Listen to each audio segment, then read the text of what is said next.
Oke, ini sudah direcord. Baik, mari kita mulai belajar kita pada malam hari ini. Ya, kita lanjutin perjumpaan kita pada pertemuan Senin sore kemarin. Kita kemarin udah bahas tentang ada materi buku parabola juga, terus dinamika Newton juga ada, terus kita juga ya ini masih dinamika Newton, terus kita juga ngomongin elastisitas ya, ternyata kita udah ngomongin elastisitas, sudah clear semua. Kalau misal teman-teman ada yang ngerasa yang kemarin tuh masih perlu dibahas, silakan nge-PC aja ya, nge-PC saya, nanti kita ngobrol di Kaiza lah.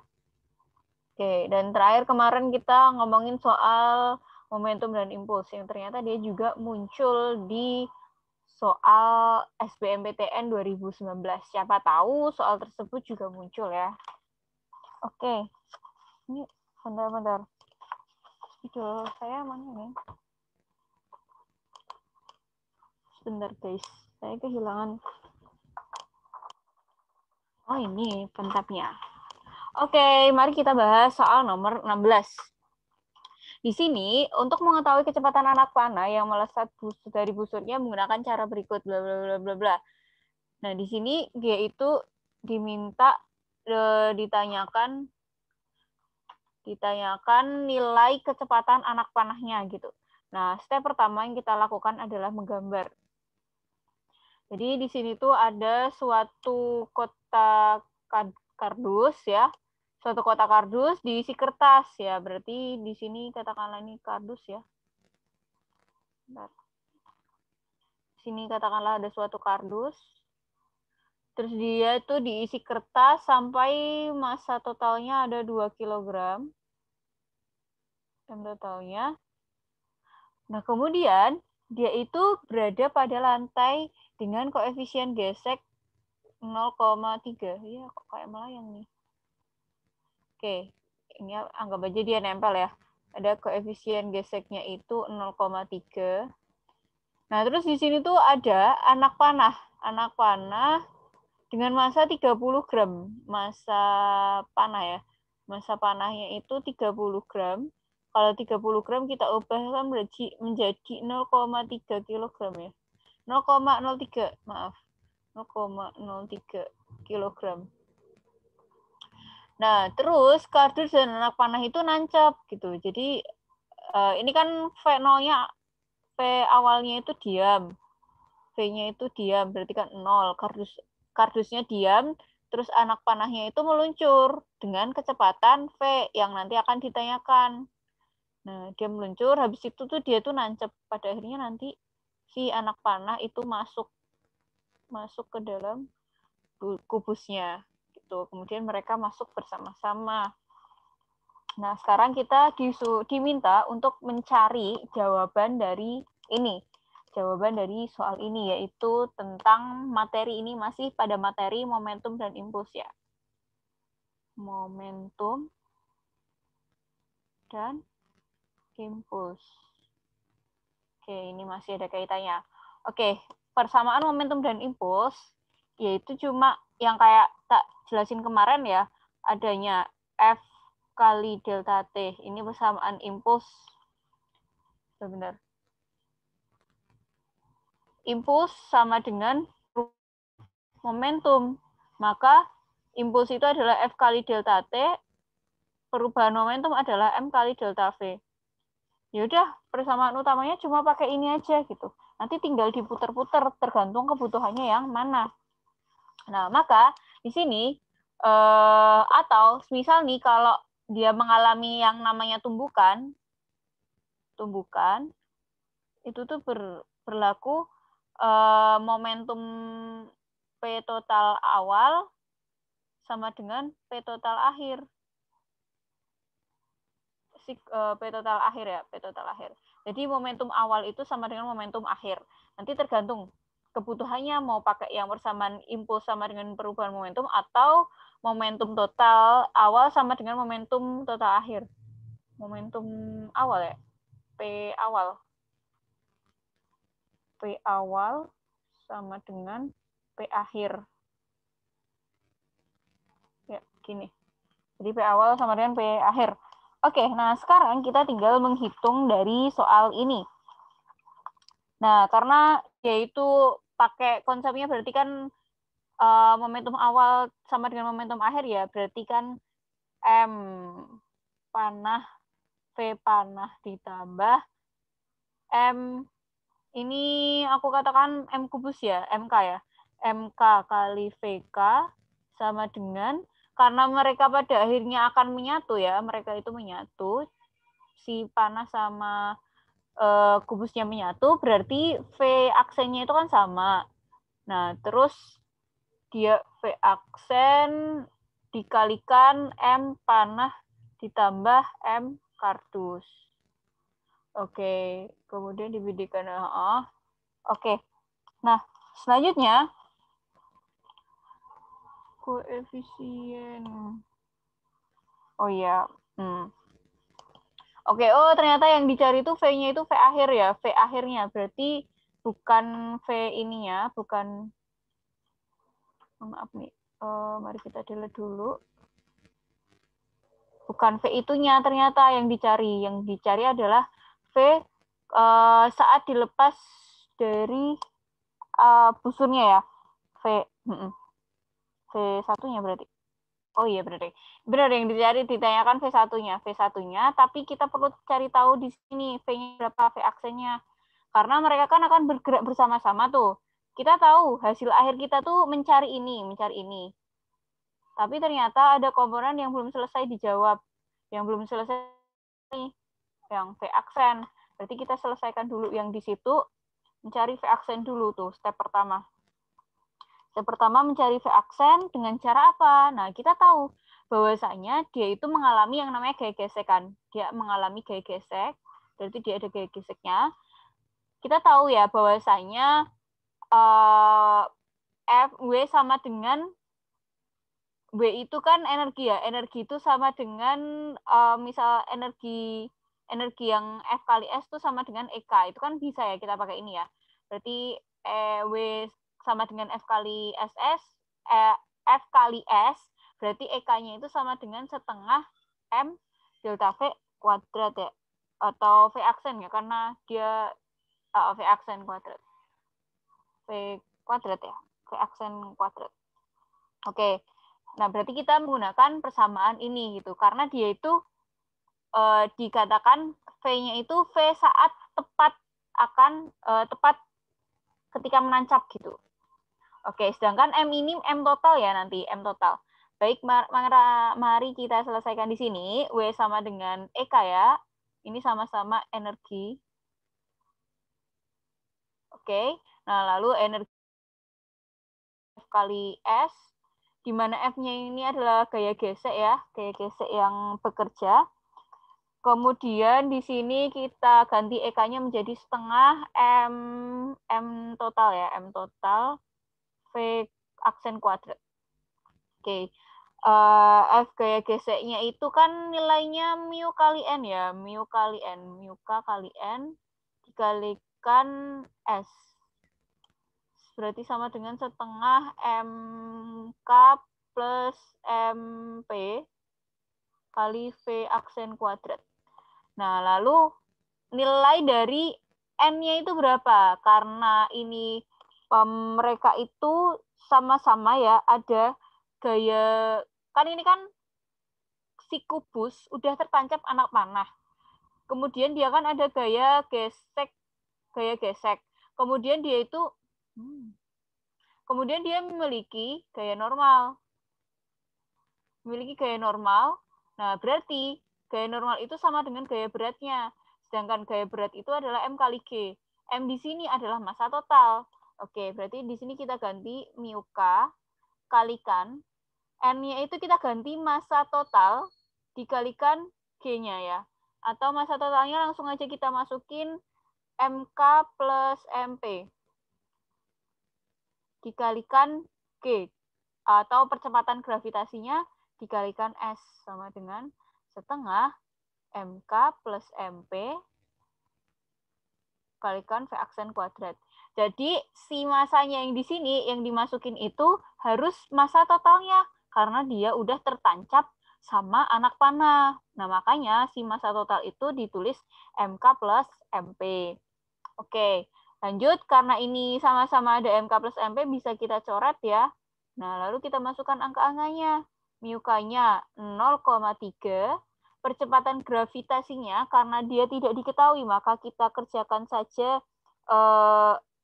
nilainya ya. Nilainya itu 10 ya. Kalikan S-nya. S-nya itu kita tahu tadi 24 cm ya. 24 cm itu berarti 0,24 meter. Sama dengan setengah kali V aksen kuadrat. Gitu. Oke ya. Bisa dipahami ya sampai sini ya. Oke, nah selanjutnya kita hitung ini kan kali ini jadinya 3. Oke, kita langsung kalikan aja ya. Berarti 6 dikalikan 0,24 sama dengan V aksen kuadrat. Berarti V aksen kuadratnya berapa ini? V aksen kuadratnya berapa ini? Akar dari 24 kalikan 6, 4, 24, 12, 144. 144 ya? 144. Berarti nilainya adalah, oh ya ada komanya ya. Berarti 1,44 ya. 1,44 berarti nilai dari V aksennya adalah 1,2. Oke. Kita hapus dulu nih orang-orangnya. Oke, nah kita udah dapet nih nilai dari V aksennya. Maka ini akan kita masukkan ke dalam sini. Nah, itu. Jadi meskipun kalian tuh kayak nggak apal apa ya, ini tuh yang mana dulu sih yang dikerjain, tapi nggak apa-apa karena kalian udah paham konsepnya. Kalian tinggal ngisi-ngisi aja. Oke, sekarang kita masukkan massa panahnya 30 gram, berarti 0,03 kilogram. Dikalikan kecepatan panahnya. Nah, ini kan yang dicari kan ya, V ya. Terus massa kardusnya. Massa kardusnya karena tadi kecepatan kardusnya itu 0, dia kan kardusnya diam ya, berarti kita tuliskan 0 sama dengan V aksen. V aksennya kan 1,2 dikalikan massa panah ditambah massa kardus. Massa panahnya 0,03 ditambah massa kardusnya tadi berapa? 2 ya, 2 kilogram. Oke, berarti di sini ketemu 0,03 V sama dengan 1,2 dikalikan 2,03. Wah, ini ada yang bisa dicoret ya. Oke, kita tulis 2 aja. 3 kali 10 pangkat min 2 V sama dengan 12 kali 2,03 kali 10 pangkat min 3. Jadi, kalau misal kalian tuh bingung bagaimana tuh cara, oh ini pangkat min 2.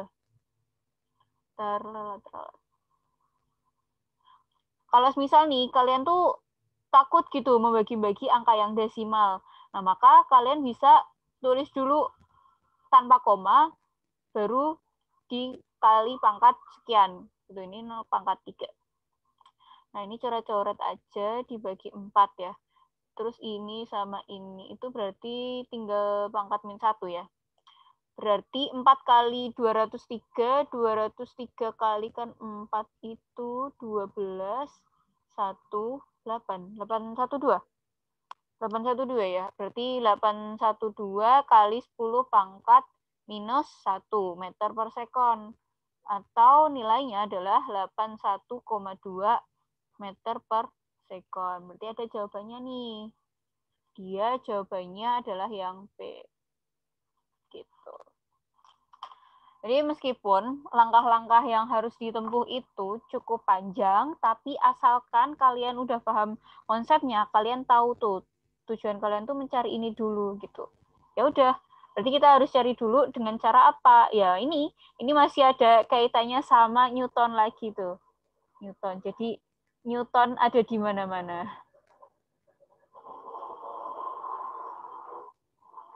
Newton ada di mana-mana. So, kalian harus benar-benar paham sama persamaan Newton itu. Buat bisa menyelesaikan soal yang seperti ini. Baik, Silahkan sambil dipahami. Kalau misal ada yang ingin ditanyakan, dipersilakan.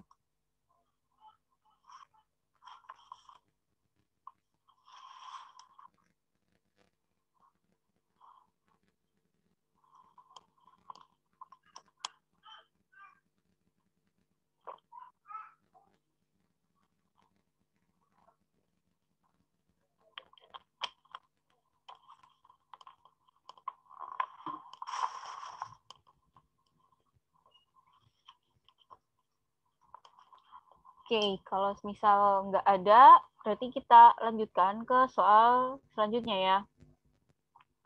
Ini udah kelar ya, udah clear ya berarti. Oke, nah sekarang kita mau menyelesaikan soal nomor 17 nih. Bola kaki bermassa sekian. Ada bola. Bentar ganti spidol. Sini ada bola. Bergerak dengan kelajuan, berarti V-nya itu 10 meter per sekon, melayang sejajar dengan sumbu horizontal. Melayang sejajar dengan sumbu horizontal, ditendang oleh seorang pemain sehingga berubah arah ya. Mulanya itu ditendang biasa, terus dia sampai di sini tuh dia ditendang berubah arah 30 derajat dari arah semula atau melambung ke atas. Berarti di sini 30 derajat ya. Sudutnya gitu. Jika dengan kelajuan V, berarti di sini tuh ada kelajuan V-nya. Jika diasumsikan bahwa waktu tumbukan tuh maksudnya waktu antara si kaki itu nendang bola, gimana sih gambarnya? Si kaki itu nendang bola ya, si kaki itu nendang bola, sama kena bolanya, itu tuh waktunya delta T-nya itu adalah 0,01 sekon. Ya, kita pahami 0,01 sekon. Kemudian, komponen gaya yang diberikan pemain tersebut terhadap bola dalam arah vertikal ya. Berarti ini ada gaya, tapi secara vertikal. Nilainya 346 Newton. Nah, sekarang yang ditanya adalah V-nya. V ini tuh berapa sih? Gitu. Oke, nah berarti di sini karena ada sudut-sudutnya ya, ada sudut-sudut tetanya itu 30 derajat, berarti nanti kaitannya akan berhubungan sama yang namanya gerak parabola juga. Nah, ini penggabungan konsep antara gerak parabola dan konsep momentum impuls. Oke, ada kaitannya dari kedua ini.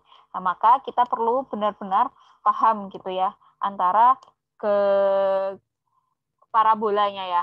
Nah, parabolanya kalau misal nih kita ingat ya kalau Y itu kan vertikal ke atas. Nah, vertikal ke atas itu kan berarti kita menggunakan VY-nya itu kan pakainya yang cos apa sin?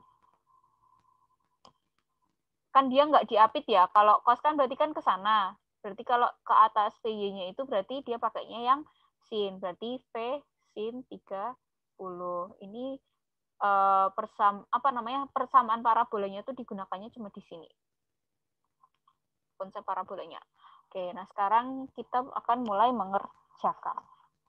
Kita mulai kerjakan dari kita tahu ya, persamaan momentum dan impuls itu adalah F kali delta T sama dengan gini tuh deh.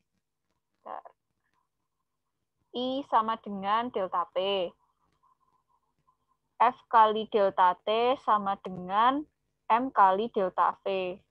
Oke, nah berarti di sini karena dia sama-sama yang diketahui Y-nya, berarti kita pakai F-nya FY ya.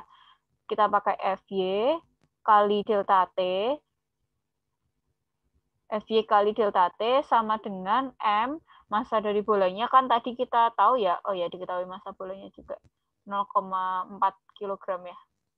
Nah, terus berarti delta V itu kan V akhir dikurangi V awal, ya kan?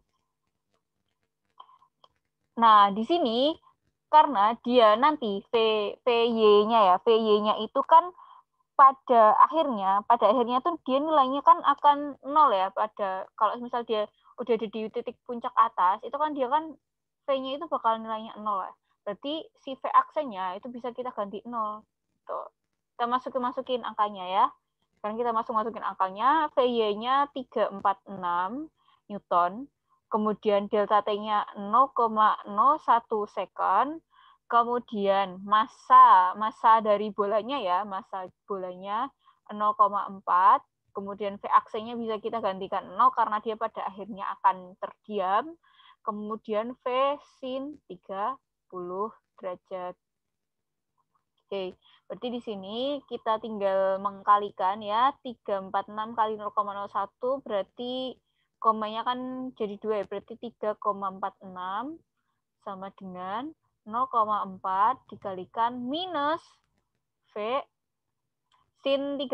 Sin 30 masih ingat nilainya setengah ya? Oke, minus setengah. Nah, berarti selanjutnya nilai 3,46 sama dengan 0,4, atau kita biar nggak ada koma-komanya deh. Kita bikin 346 kali 10 pangkat min 2 sama dengan 0,4 dikalikan setengahnya ya. Berarti kita pindahin luas kalian deh. 4 kali 10 pangkat min 1 dikalikan setengah dikalikan min V. Min V gini. Oke. Nah, selanjutnya kita coret-coret ya. 2. Terus di sini bisa dicoret-coret juga ya. 3, 4, 6 dibagi 2, 1, 2, 14, 7, 3. 173 ya nilainya. 173. Terus di sini tuh pangkatnya jadi pangkat min 1 ya. Berarti kali 10 pangkat nilainya min V ya. Atau V-nya itu nilainya minus 17,3 meter per second. Oke. Ya nggak apa-apa, nilainya adalah arahnya. Dia cuma berpengaruh dari arahnya. Tuh. Jadi nilainya adalah yang E. Jawabannya adalah yang E. Oke, sampai di sini bisa dipahami. Ini menggabungkan konsep antara gerak parabola dan konsep momentum impuls. Kalau kita teliti lagi ya, sebenarnya soal-soal yang kemarin-kemarin tuh juga penggabungan beberapa konsep kan. Soal ini satu konsep aja nih, momentum dan impuls. Terus kalau yang ini kemarin, nah ini gabungannya antara konsep elastisitas kan ya, elastisitas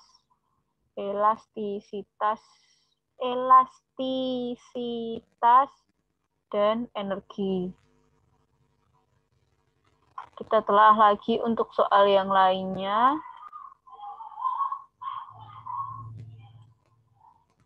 Nah, ini juga elastisitas dan hukum Newton.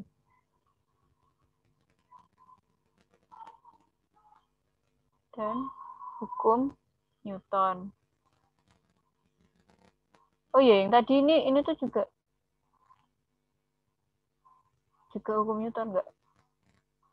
Enggak, ding, enggak pakai hukum Newton yang itu. Nah, ini terus kalau ini baru satu nih, ini cuma pakai konsep elastisitas.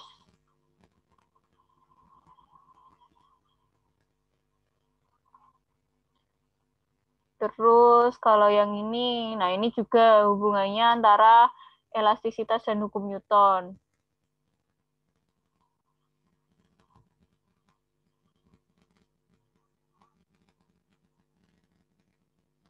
Nggak hukum Newton.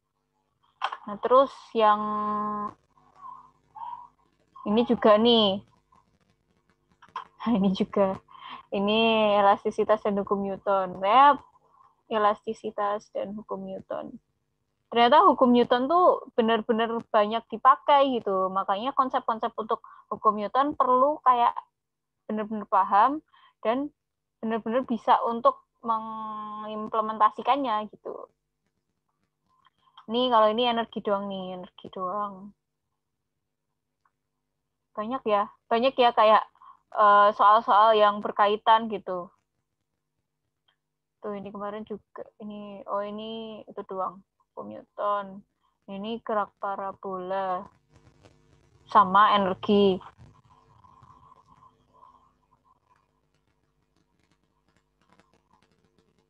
Nah, kayak banyak banget gitu yang berkaitan. Nah, makanya konsep dari awal itu harus benar-benar dipahami gitu.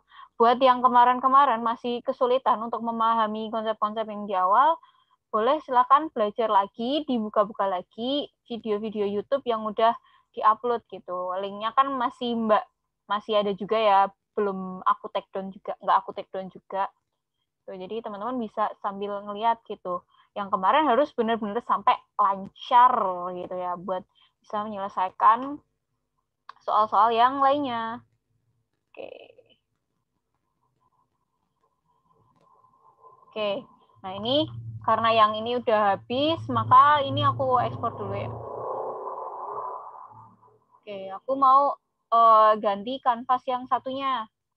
Yang untuk pertemuan berapa sih itu tadi? Pokoknya pertemuan selanjutnya ya. Pertemuan satu kanvas. Ini pertemuan 6 ya? Oke. Oke, udah. Udah aku save. Ini aku mau ganti kanvas yang baru. Yang soal nomor satunya itu tentang fluida. Silakan buat teman-teman yang mau sambil ngebuka. Waduh, ini kanvas error. Oh my god, bentar ya. Sabar. Whiteboardku error nih.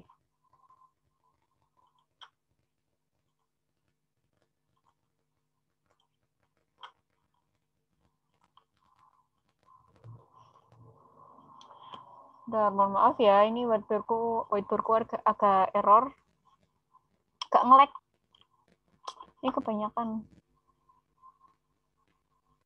Oke. Aku bikin papan tulis baru. Mau import.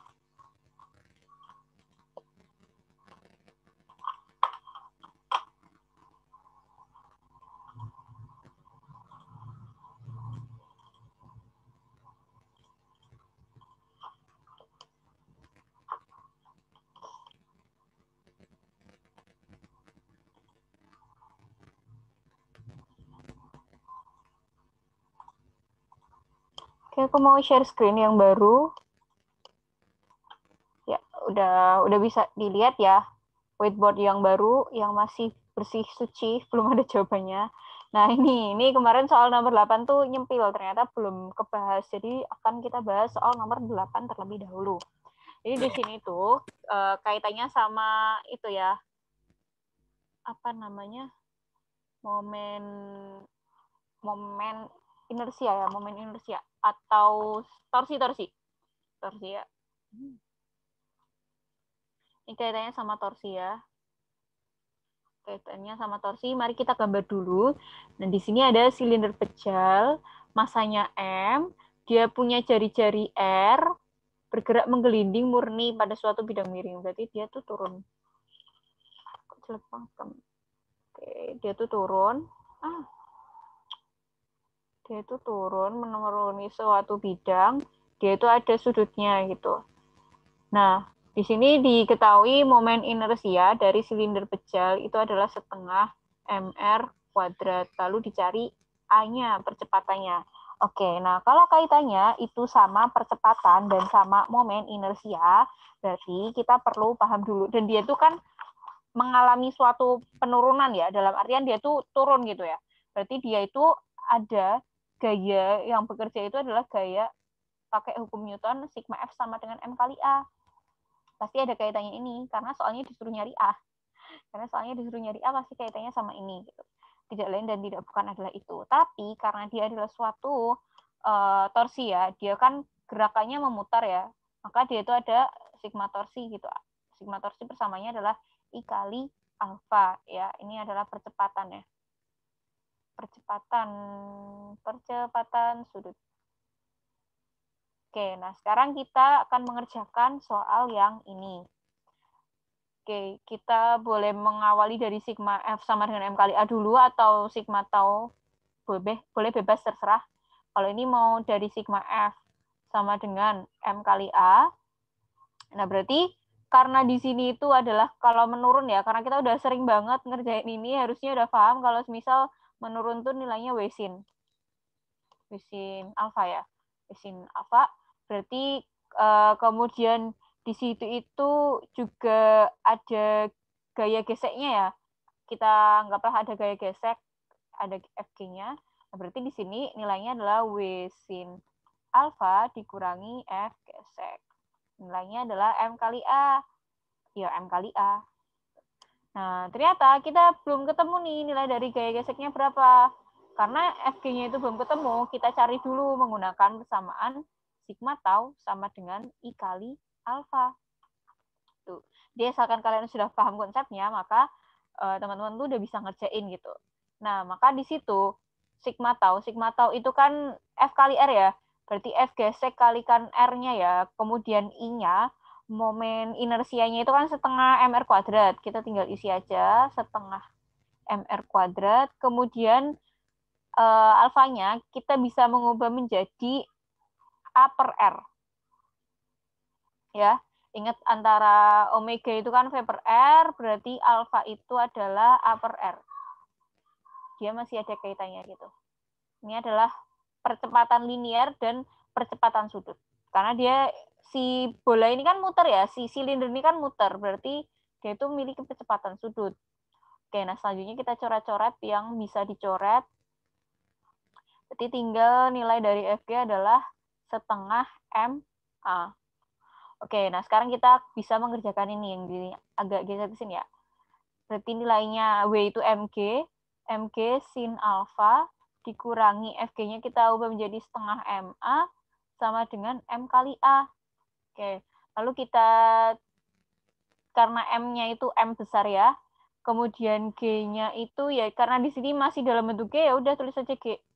Kemudian sin alfa di sini bentuknya sin alfa semua, berarti kita tulis sin alfa sama dengan 3/2 M kalikan A ya. Karena di yang ini pindah ruas, pindah ke sana gitu. Jadi 3/2 M kali A, lalu M sama M-nya dicoret, berarti kita ketemu tuh nilai A-nya.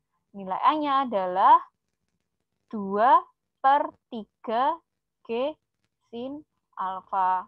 2/3 G sin alfa, atau jawabannya itu yang B ya. Yang B. Gitu. Jadi cara mengerjakannya seperti itu. Ini kalian ngerjain ini dulu. Lalu ngerjain ini. Berarti ini kaitannya torsi dan hukum Newton. Kemarin belum sempat kebahas kan. Jadi kita bahas hari ini. Oke, silakan kalau misal ada yang ingin menanyakan. Aku izin pergi bentar, 1 menit.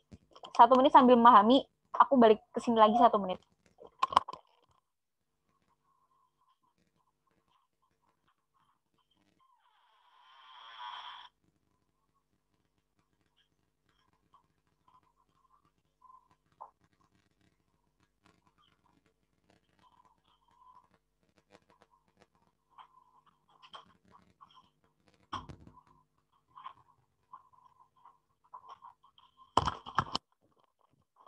Oke, I'm back. Ya, aku kembali lagi.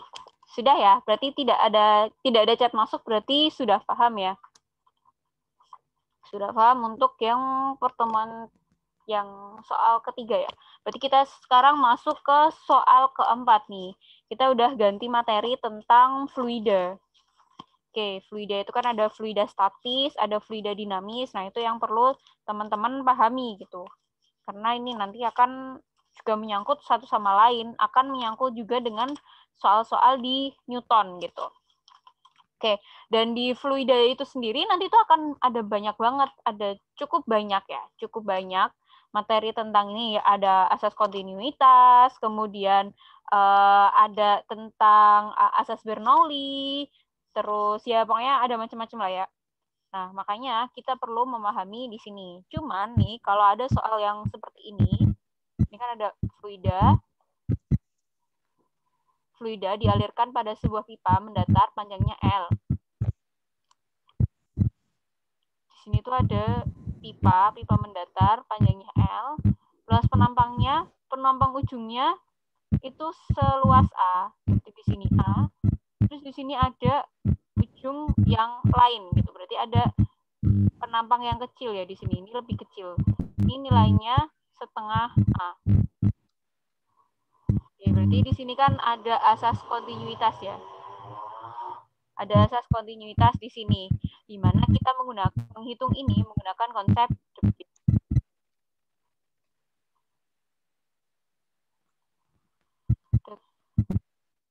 Oke, kita gunakan konsep debit. Gimana? Ini misal kita katakan luas penampang yang pertama, di sebelah sini kita katakan luas penampang yang kedua, gitu ya. Nah, berarti dia itu mengalami yang namanya asas kontinuitas ya. Asas kontinuitas, berganti komen dulu.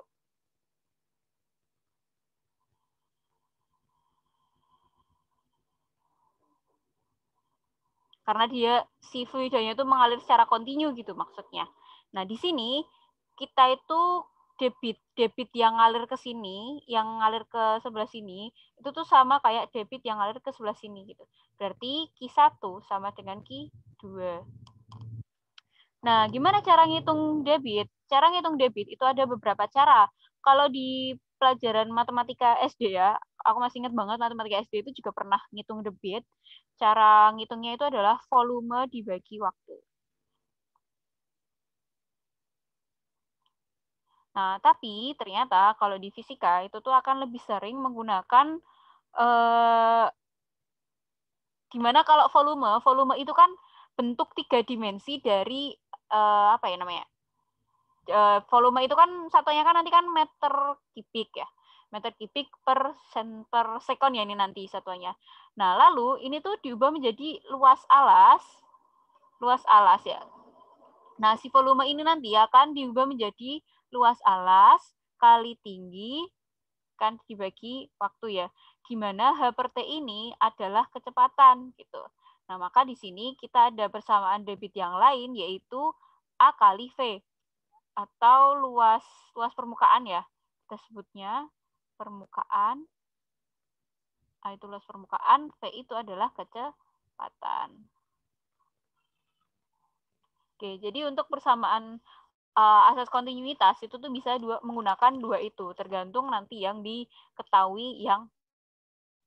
Oke, berarti kita bisa tahu ya kalau Q1 itu nilainya karena dia sebanding sama AV ya, berarti A1 kali V1. Q2-nya itu A2 kali V2. Atau bisa juga sama dengan volume 1 dibagi waktu 1 sama dengan volume 2 dibagi waktu yang kedua. Maka di sini yang tidak mempengaruhi kontinuitas fluida tersebut. Yang tidak mempengaruhi itu yang mana? Oke, mari kita cari ya. Mari kita cari. Apakah benar panjang pipa itu tidak mempengaruhi? Apakah benar panjang pipa itu tidak mempengaruhi? Benar nggak? Oke, lompati dulu kalau gitu. Kecepatan fluida, jelas-jelas ya. Di sini kecepatan fluida itu ada disebutkan. Berarti dia itu pasti mempengaruhi. Kemudian luas penampang pipa. Luas penampang pipa itu di sini jelas-jelas mempengaruhi ya, karena di sini ada A-nya tuh. Jadi pasti mempengaruhi. Nah, terus apakah benar ketinggian titik yang diamati itu mempengaruhi? Oke, kita lompati dulu. Diameter penampang. Apakah benar diameter penampang itu mempengaruhi? Iya ya, benar ya. Karena A itu kan persamaannya itu 2pi R kuadrat. Pi R kuadrat ya, Pi R kuadrat. Pi R kuadrat ya persamaan A itu. Nah, berarti R itu kan bisa digantikan D ya. Berarti bisa Pi kali D per 2 dikuadratin. Nah, maka diameter pipa itu akan mempengaruhi gitu. Nah, terus untuk ketinggian, apakah dia mempengaruhi ketinggian amatan? Iya, dia akan mempengaruhi gitu. Ketika semisal si pipa itu ketinggiannya berbeda. Kalau ini kan ketinggiannya sama ya, ada di titik ini. Sama titik ini kan sama. Nah, tapi kalau misal nanti si fluidanya gini, nah nanti tuh si ketinggiannya itu akan berbeda gitu.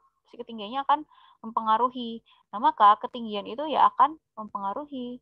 Maka panjang maka yang tidak mempengaruhi kontinuitas adalah panjang pipa. Mbok meh panjang pipanya sepiro ya tetap segitu gitu nilainya. Karena di sini pun debit di titik manapun akan nilainya sama. Tuh. Jadi jawaban untuk nomor 1 ini adalah yang panjang pipa. Oke, ini tentang fluida. Oke, sampai di sini ada yang ingin ditanyakan?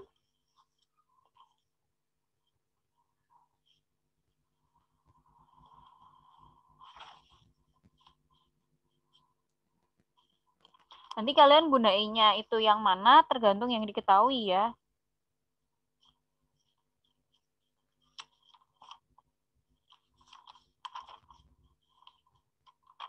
Kalau misal nih, apa namanya, bejana-bejana yang kayak ada yang lebih tinggi kayak gini, ini tuh biasanya dipakainya di asas Bernoulli.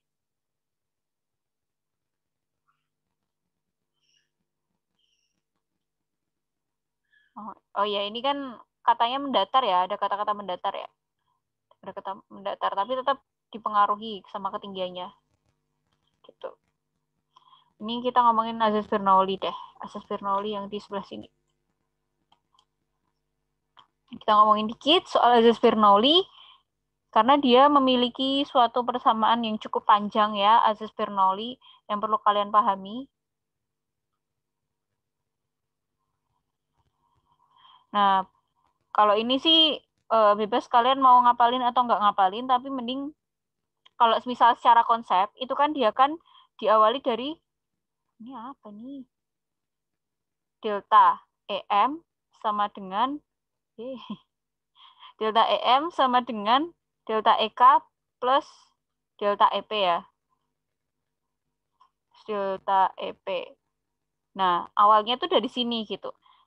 Nah, setelah nanti diturun-turunkan, itu tuh nanti hasil akhirnya adalah P1 ditambah setengah rho V1 kuadrat ditambah rho GH1 sama dengan P2 ditambah setengah rho V. Ini sama ya? Sama semua, tinggal diganti angka 2 aja.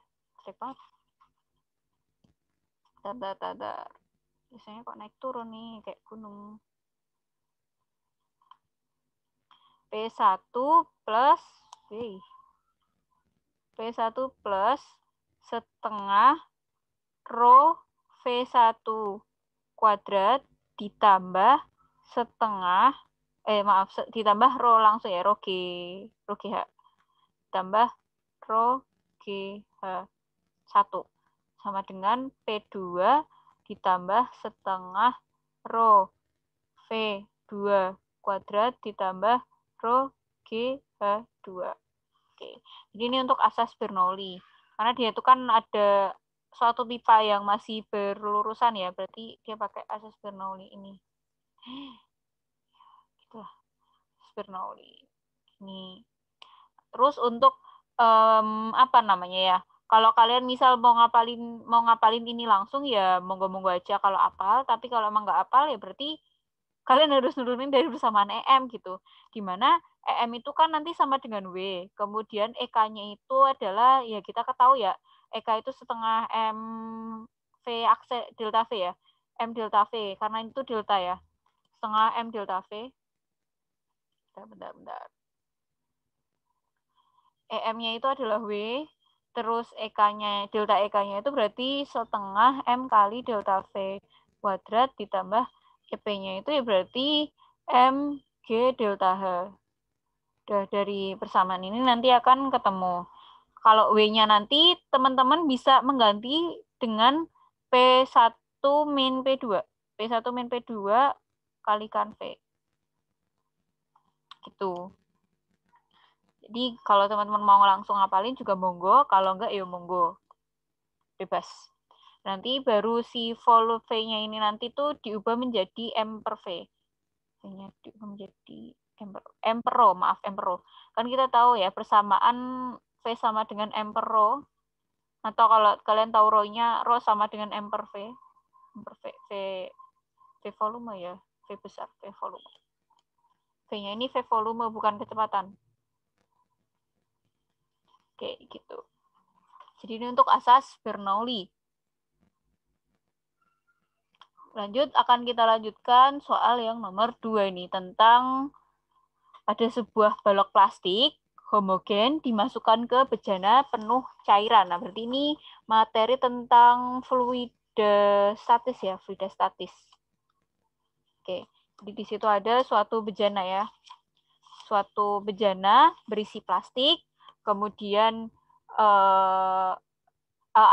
suatu bejana ya, ini ada bejana, kemudian dia itu di balok plastik, ini baloknya plastik, homogen, diisi penuh cairan.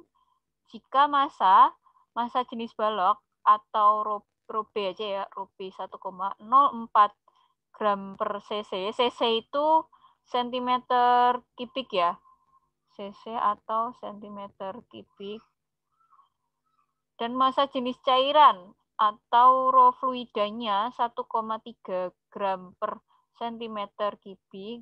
Yang ditanya adalah rasio volume cairan, berarti volume fluida terhadap volume fluida yang tumpah ya, terhadap volume balok. Nah, karena ini tuh mulanya, jadi mula-mulanya itu ada suatu bejananya itu penuh air. Nah, terus si balok itu dimasukkan. Ketika balok itu dimasukkan, otomatis ada volume yang tumpah. Ada massa yang tumpah. Nah, massa balok yang tumpah itu nilainya sama dengan massa balok yang dimasukkan itu, massa balok yang dimasukkan itu sama dengan massa fluida yang tumpah. Massa cairan yang tumpah. Maka di sini bisa kita kerjakan persamaannya, yaitu adalah M balok sama dengan M fluida. Gitu. Ya. Jadi M balok sama dengan M fluida. Kemudian kita tahu ya bahwasanya persamaan rho tadi, rho sama dengan M per V. Atau kalau M berarti rho kali V. Jadi di sini massa baloknya itu kita ubah menjadi rho balok kali volume balok sama dengan massa fluida. Berarti rho fluida dikali volume fluida. Oke, sedangkan rho baloknya kita tahu nilainya 1,04 gram per sentimeter kubik. Karena ini sama-sama persamaannya, satuannya itu gram per sentimeter kubik, berarti nggak usah diganti menjadi meter.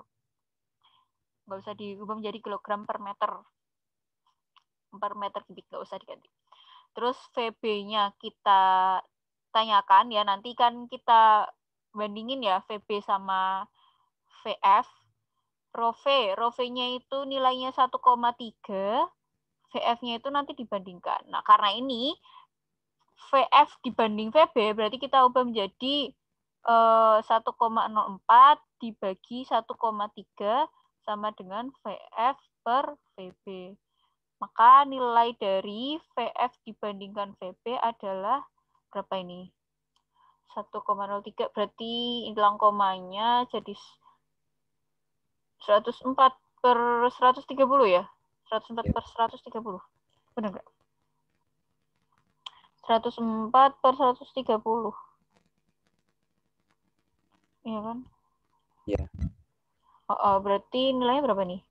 4 per 5. 4 banding 5 ya? 4 banding 5. Kalau dihitung pakai kalkulator kayaknya ini. Oke, jadi hasil akhir dari soal ini adalah 4 banding hasil akhir dari soal ini adalah 4 banding 5. Kok nggak ngaruh? Bentar.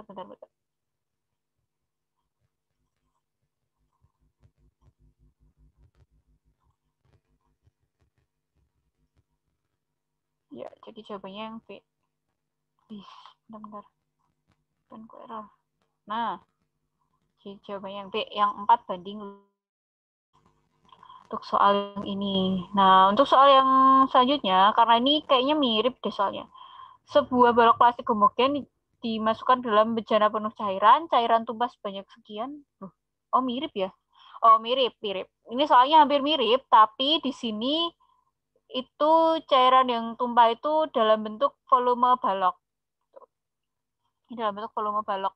Jadi cara ngerjainnya itu nanti hampir mirip lah ya. Tuh.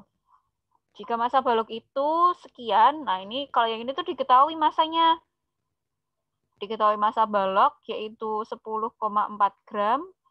Kemudian yang tumpah, berarti V tumpah itu kan sama dengan V tumpah. Di sini yang V tumpah itu sama dengan 4/5 V balok. Nah, lalu dan volumenya itu V. Volumenya itu V, berarti V balok itu adalah V. Jadi V tumpahnya itu adalah 4/5 V. Maka massa cairan dengan volume V. Berarti yang ditanyain adalah massa fluida dengan volume V. Tapi ini hampir sama ya. Hampir sama gitu. Untuk konsep-konsepnya. Jadi nanti goals akhirnya kita itu mencari MB sama dengan MF. Kita mencari dua komponen itu. Nah, untuk kita sampai ke sana, kita harus memahami dari lanjutannya ini berarti kan. Kita kan tahu kan, berarti rho B dikali VB sama dengan rho F dikali VF. Gitu. Sekarang kita tinggal masukin aja nih angkanya. V tumpah ini kan dia kan sebagai V fluida ya, berarti VF sama dengan 4/5 V. Oke, nah sekarang rho B-nya. Rho B-nya cairannya nggak diketahui nih. Rho B-nya. Iya, rho B-nya nggak diketahui ya. Berarti kita terus dulu deh rho B. Rho B. Kemudian V baloknya itu ya V kan. V baloknya ya V. Rho fluidanya itu tidak diketahui juga. Rho fluida tidak diketahui. Dikalikan 4/5 V. Oke, nah tapi di sini poinnya kita itu tahu tuh. Kita tuh tahu bahwasanya massanya itu sekian. Massanya itu 10,4 gram gitu ya. Berarti nanti kita bisa menghitungkan dari sini, kan ini itu kan merupakan massanya ya, massa baloknya ya. Ya, massa baloknya. Berarti kita bisa menuliskan bahwasanya massa balok itu adalah rho V dikalikan 4, rho F ding. Maaf. Rho F dikalikan 4/5 V. Ya kan? Nah, berarti kita bisa memasukkan angkanya 10,4 sama dengan rho F kalikan 4/5 V. Gini kan? Nah, berarti kita bisa ngitung tuh rho F kali V ya. Rho F kali V. Rho F kali V sama dengan 5/4 kali 10 pangkat min 4. Atau gini aja deh, kalau misalnya kalian bingung hitung-hitungannya, kita tulis dari kiri. Berarti 10,4 dikalikan 5/4 sama dengan rho F kalikan V. Gitu. Nah, ternyata kan yang kita cari kan MF dengan volume V kan. MF itu kan ya ini toh, ini kan berarti MF-nya kan. Ya kan? MF di sini, kalau MF ini kan MF yang tumpah. Sedangkan yang dicari itu, kalau yang tumpah tadi kan volumenya ini 4,5. 4/5 V. Nah, sedangkan ini kalau MF dengan volume V gitu. Berarti MF dengan volume V ya bersamaannya rho F kali V gitu. Jadi kita ketemu kan rho F kali V itu adalah MF-nya, MF akhir maksudnya, MF akhir dengan volume V berarti sama dengan 10,4 kali 5/4. Jadi ini bisa dicoret-coret nggak? Jadi kayaknya ini tinggal putar-putaran dari sini aja ya. Ini 5/4. Di sini tadi udah ada hasilnya sama 1/3 ya. Ya berarti 13 gram. 13 gram. Oke, 13 gram hasil akhirnya gitu. Ini soalnya tuh sebenarnya mirip ya, mirip antara ini dan ini, masih ada hubungannya. Tapi ya itu, kayak tinggal dibalik-balik aja gitu. Tapi konsep utamanya adalah ya yang persamaan itu fluida. Karena pakai zat-zat cairan. Jadi di sini kalian harus pahami kalau si massa yang tumpah itu ya sama kayak massa yang dimasukin. Tuh.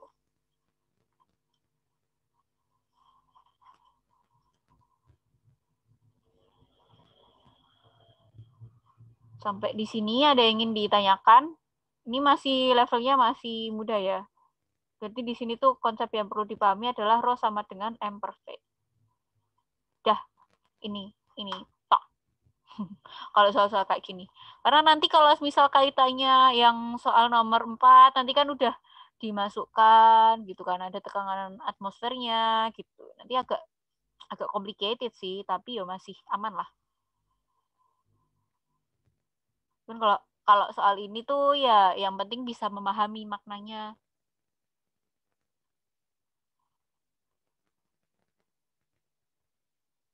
Gitu. Oke, sampai di sini ada yang ingin ditanyakan? Sudah 21:05 ternyata. Kalau tidak ada, aku mau nutup dulu. Oke, nanti akan aku upload di itu ya, YouTube ya. Oke, baik. Ya, terima kasih ya teman-teman semuanya atas partisipasinya.